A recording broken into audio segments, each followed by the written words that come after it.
Hello everyone, आज हम करने जा रहे हैं रीट 2022 का शिफ्ट 1 का पेपर कर रहे हैं, लेवल 1 का पेपर कर रहे हैं। यहाँ पर हम सभी प्रश्नों का हल करेंगे। देखिए, प्रश्न 1 क्या कह रहा है कि वाक्य इदम संशोधित, इस वाक्य का संशोधन कीजिए, सही वाक्य को चुनिए।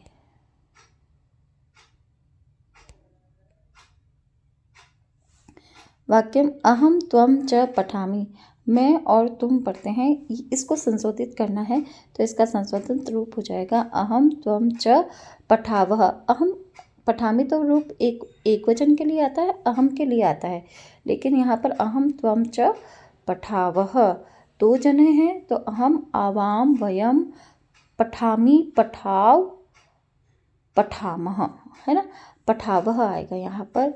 अहम देवं पश्यामि इति अस्य वाक्यस्य वाच्य परिवर्तनं कुरुत।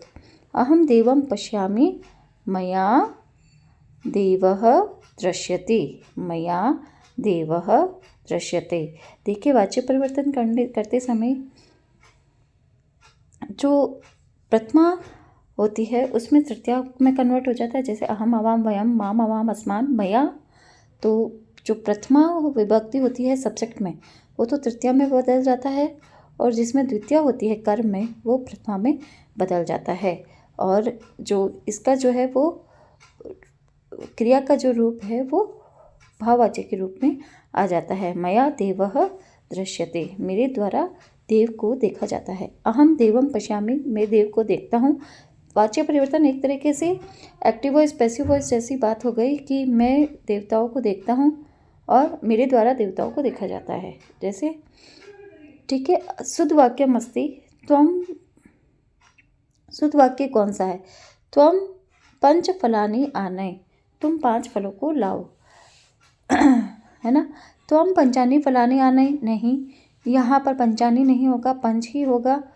पंच का 5 का जो बहुवचन का रूप चलता है तो उसमें पंच का पंच ही आएगा, तो पहला वाक्य सही है, पंचानी नहीं होता, ठीक है। आनय ही सही धातु है, आनयतु।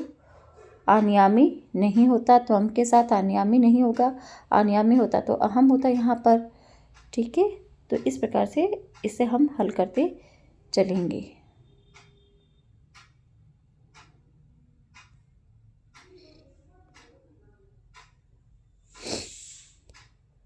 हाँ, कविषु कालिदासः श्रेष्ठः, रेखांकित प्रश्न निर्माण करना है। अब कविषु जिसमें रेखांकित पद में जो विभक्ति होती है उसमें वो ही आपका क्या होता है, प्रश्न का कह का रूप चलेगा। तो कविषु केषु कालिदासः श्रेष्ठः, उद्यमेन ही सिद्ध्यन्ति कार्याणि न मनोरथे, कार्याणि आएगी। एक सूक्ति संबंधी प्रश्न आएगा। सूक्ति संबंधी प्रश्न आपने अगर बहुत सारे श्लोकों को पहले से पढ़ रखा है तो आप आसानी से इसे सॉल्व कर सकते हैं। प्राचीन यूनानी दार्शनिक सुकरात महोदय केन विधिना समाजे उपदेशम अददात, किस विधि में सुकरात की जो शिक्षण विधि का जो उन्होंने कॉन्सेप्ट दिया था वो क्या था? प्रश्नोत्तर विधि था। संस्कृत शिक्षण से को अयम विधि ही मातृ विधि, मातृ विधि कह दो चाहे प्रत्यक्ष विधि कह दो। प्रत्यक्ष विधि का मतलब होता है कि जिस लैंग्वेज को हम पढ़ाने जा रहे हैं उसको उसी लैंग्वेज में हम पढ़ाएं, यानी कि संस्कृत को हम संस्कृत भाषा में पढ़ाएं, हिंदी को हिंदी भाषा में पढ़ाएं, इंग्लिश को इंग्लिश भाषा में ही पढ़ाना चाहिए। जैसे इंग्लिश का हम हिंदी अनुवाद कर देते हैं, संस्कृत का हम हिंदी अनुवाद करते हैं, तो वो सही नहीं है। प्रत्यक्ष विधि का मतलब ही ये होता है कि जिस भाषा का अध्ययन कराया जा रहा है उसको उसी भाषा में आप ट्रांसलेट करें। अगर संस्कृत को आप एक्सप्लेन कर रहे हो तो उसको संस्कृत में ही एक्सप्लेन करो, तो ये प्रत्यक्ष विधि कहलाती है, ठीक है। अब नेक्स्ट क्वेश्चन है, कर्णाभ्याम स्वर्णम मुखेन च भाषणम उभौ अपि आधारो स्तः संस्कृत भाषा शिक्षणस्य। संस्कृत भाषा शिक्षण का कानों के द्वारा सुनना, मुख के द्वारा भाषण करना संस्कृत भाषा शिक्षण का आधार है।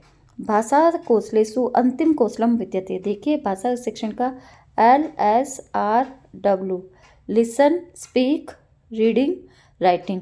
राइटिंग जो है वो सबसे लास्ट वाला कौशल है, तो लेखन कौशलम, ठीक है। संस्कृत अध्यापनस्य दृश्य साधनेषु सर्वोत्तम साधनम विद्यते, दृश्य साधन में सबसे ज़्यादा और इजीली अवेलेबल जो साधन है वो क्या है? श्यामपट है, हर कक्षा में अवेलेबल होता है, जिस पर आप अच्छे से अच्छे अपने कंटेंट को एक्सप्लेन कर सकते हैं बच्चों के सामने। निम्नलिखित भाषा शिक्षणस्य प्रमुख साधनम भवति। भाषा शिक्षण का प्रमुख साधन क्या है इसमें से, है ना। तो पाठ्य पुस्तक जो है वो भाषा शिक्षण का प्रमुख साधन है। अगर आप किसी विद्यार्थी को भाषा शिक्षण करवा रहे हैं और तो पाठ्य पुस्तक बहुत ही ज़रूरी वस्तु है, इसमें ज़रूरी साधन है। नेक्स्ट क्वेश्चन देखेंगे। हाँ, संस्कृत अध्यापनस्य दृष्टि साधनेषु सर्वोत्तम साधनम विद्यते। संस्कृत अध्ययन के लिए भी सर्वोत्तम साधन, दृश्य साधन क्या है? श्याम फलक है। और भाषा शिक्षण का प्रमुख साधन क्या है? पाठ्य पुस्तक हो गया भाषा शिक्षण का। संस्कृते वयम श्रवणम भाषणम पठनम कौशलान च मूल्यांकनम कर्तुम वर्तते मौखिक परीक्षा।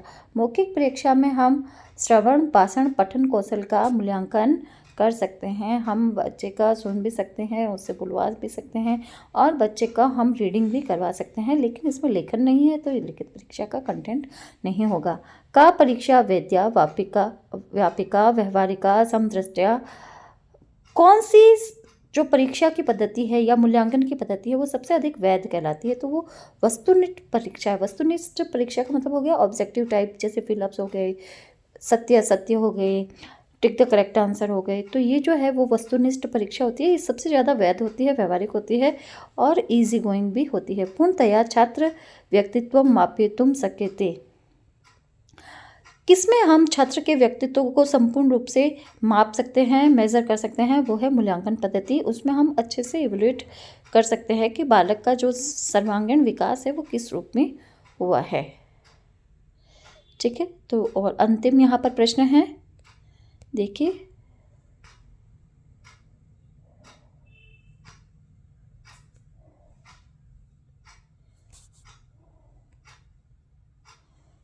अंतिम प्रश्न है यहाँ पर, उदाहरण प्रस्तुति ततो नियम निर्धारण भवति आगमनात्। आगमनम विधि में क्या होती है? पहले उदाहरण प्रस्तुत किए जाते हैं, फिर नियम की ओर जाया जाता है, जबकि निगमन विधि इससे उल्टी होती है। पहले नियम बताए जाते हैं और फिर उदाहरण बताए जाते हैं। आगमन विधि में पहले उदाहरण फिर नियम, ज्ञात से अज्ञात की ओर जाया जाता है, प्रत्यक्ष से परोक्ष की ओर जाया जाता है। उदाहरण हमेशा प्रत्यक्ष होते हैं, आपके इंद्रिय सापेक्ष होते हैं। चलिए नेक्स्ट चलते हैं। यहाँ पर एक आपको गद्यांश दिया हुआ है, उससे आधारित करके आपको कुछ प्रश्नों के उत्तर देने हैं। गद्यांश क्या है इसको आप इजीली समझिए, और अगर आप इस रूप में भी समझते हैं ना, सीधे ही आपको आ रहे, जैसे सूर्योदय इति अत्र का संधि, तो सूर्य प्लस उदय, सूर्य प्लस उदय, और यहाँ पर क्या हो गई? गुण संधि हो गई। यहाँ अ या आ, यहाँ उ या बड़ा उ कुछ भी होएगा तो वहाँ पर क्या हो जाता है? ओ हो जाता है। सूर्योदय गुण संधि रूप संपन्न होता है। संजाता सम उपसर्ग पूर्वक उत्पन्न अर्थ के रूप में ज धातु से इत्तः प्रत्यय होकर संजाता रूप यहाँ पर बना है। आप चाहे तो पूरा ये पढ़ भी सकते हैं, लेकिन अगर आपको जैसे समझ में आ रहा है, जैसे आगत्य में क्या प्रत्यय है? ल्यप प्रत्यय है, क्योंकि आगत्य मतलब आ करके, और ल्यप प्रत्यय में क्या होता है कि आगे किसी ना किसी रूप से उपसर्ग या अव्यय पद जुड़ जाता है। तो और ये भी करके अर्थ में होता है, जहाँ पर तुमुन प्रत्यय नहीं संपन्न हो पाता है वहाँ पर क्या करते हैं? ल्यप प्रत्यय लगाते हैं। वो भी क्या है? जहाँ पर धातुओं में क्या लग जाता है? आगे उपसर्ग लग जाता है। अस्माकम इति अत्र का विभक्ति अहम अवाम अस्मान माम अवाम अस्मान मया वाभ्याम अस्माभि, तो कुल मिलाकर यहाँ पर षष्ठी विभक्ति होते हैं। अस्माकम आवयो अस्मासु, अस्माकम आवयो अस्मासु, इस प्रकार से यहाँ पर संपन्न होती है षष्ठी विभक्ति। तो सिंपल रूप से आप इस पूरे पैराग्राफ को भी रीड कर सकते हैं, और यहाँ पर अगर आपको सीधे प्रश्न आ रहे हैं तो समय की बर्बादी कम करते हुए आप सीधे प्रश्नों की ओर भी रुख कर सकते हैं। अब जैसे ये वाला जो प्रश्न है, भारतस्य प्राचीन गौरवः भारतस्य गौरवं सर्वप्राचीनं वर्तते, अस्मिन् वाक्ये विशेषणं पदम अस्ति। विशेषण सर्वप्राचीनम, सर्वप्राचीन जो है वो विशेषण पद है, और भारतस्य गौरवम यहाँ पर क्या है? विशेष्य पद है। ठीक है, अब ये आपके प्रीवियस ईयर का क्वेश्चन पेपर है, इसको आप अच्छे से सॉल्व करते हो तो आपके सामने एक कॉन्सेप्ट बन जाएगा कि आपकी परीक्षा में कैसा प्रश्न पत्र आने वाला है।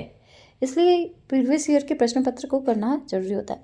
अब यहाँ पर देखिए जो गद्यांश लिया हुआ है वो राजस्थान इतिहास से संबंधित आपके गद्यांश लिया हुआ है, क्योंकि विशेष रूप से मेंशन किया हुआ है कि राजस्थान के इतिहास, राजस्थान से संबंधित गद्य पद्यों का संकलन किया जाएगा परीक्षा में। जयपुर नगरम राजस्थान प्रान्तस्य राजधानी अस्ति, अस्य नगरस्य निर्माणं महाराजा जयसिंह अकरोत्, अस्य नगरस्य ऐश्वर्यं निर्माण कौशलं सौन्दर्यं च विलोक्य वैदेशिकाः अपि चकिताः भवन्ति। इदं नगरं भारतस्य पेरिस् नाम्ना प्रसिद्धं, यत्र पूर्वस्यां दिशि गलतातीर्थं तत्रैव उत्तरस्यां दिशि आमेर नाम्नी प्राचीना राजधानी स्थिता अस्ति, सदैव अत्र पर्यटकाः समागच्छन्ति। तो भारत का पेरिस किसे माना गया है? तो जयपुर को भारत का पेरिस माना गया है। महाराजः इति अत्र कः समासः? देखिए राजा, और ये राजा क्या है? यहाँ पर विशेषण पद है, महान है जो राजा, महान। विशेषण विशेष्य का भाव लिए हुए समास कौन सा होता है? कर्मधारय समास। तो यहाँ पर कौन सा समास है? कर्मधारय समास। क्लियर है? आगे चलते हैं प्रश्न नंबर 52 की ओर। सदैव इति अत्र कः संधि? सदा प्लस एव, सदा प्लस एव।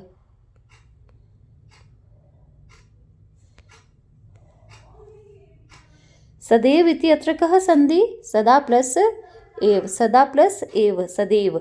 नूतना इति अस्य विलोम पदं वर्तते, नूतना का प्राचीना। वैदेशिकाः अपि चकिताः भवन्ति, वैदेशिकाः अपि इति अस्मिन् वाक्ये विशेष्य पदम् अस्ति। तो वैदेशिका क्या है? यहाँ पर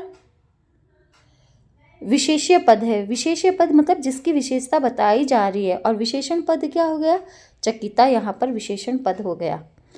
अस्य नगरस्य निर्माणम महाराजा जयसिंह अकरोत्, अकरोत् यहाँ पर लकार कौन सा है? अंडरस्टूड है, यहाँ पर लंग लकार है। लंग लकार का मतलब हो गया भूतकाल, लिट लकार मतलब भविष्यकाल, लट लकार मतलब वर्तमान काल, और लोट लकार मतलब आज्ञावाचक शब्द। माता भोजनम पचती, माता, इसको हमें लिट लकार में प्रवृत्त करना है, तो लिट लकार जैसे पचती, पचता, पचंती वर्तमान काल में चल रहा है, और पक्ष्यति, पक्ष्यतः, पक्ष्यंती जो रूप है वो क्या चलता है? हमारे लिट लकार में चलता है।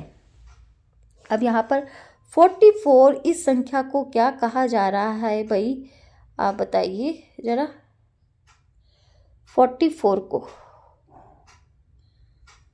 को संस्कृत में क्या कहा जा रहा है?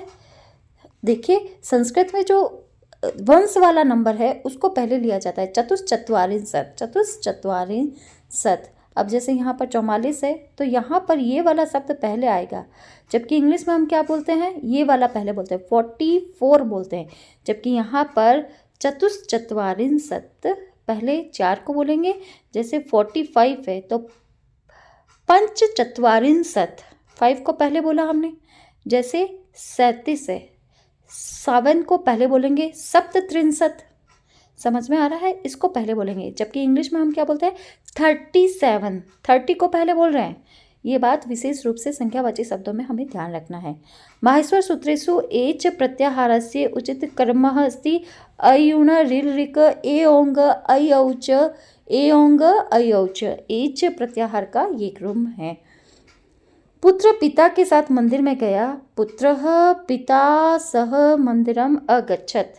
ठीक है, पुत्रः पिता सह, सह के योग में पिता में तृतीया विभक्ति का प्रयोग हो गया। पुत्रः पित्रा सह मंदिरम अगच्छत्, गया भूतकाल की हमने यहाँ पर विभक्ति लगा दी। संस्कृतेन अनुवाद कुरुत, राजा राज्य की रक्षा करेगा, तो यहाँ पर नृपः राज्यम रक्षिष्यति, नृपः रक्षा करेगा। देखिए जो क्रिया का रूप है वो लिट लकार का रूप है, रक्षिष्यति, रक्षिष्यतः, रक्षिष्यन्ति, इस तरीके से रूप संपन्न होता है। ये बिल्कुल भी नहीं होगा, ये भी नहीं होगा, ये भी नहीं होगा। तो इस प्रकार से नृपः राज्यम रक्षिष्यति। तो ये यहाँ पर हमने शिफ्ट 1 का जो पेपर था बच्चों वो सॉल्व कर लिया है। अब हम शिफ्ट 2 का पेपर है वो लेवल 1 का, वो सॉल्व करेंगे आगामी कक्षा में। तब तक के लिए अपना तैयारी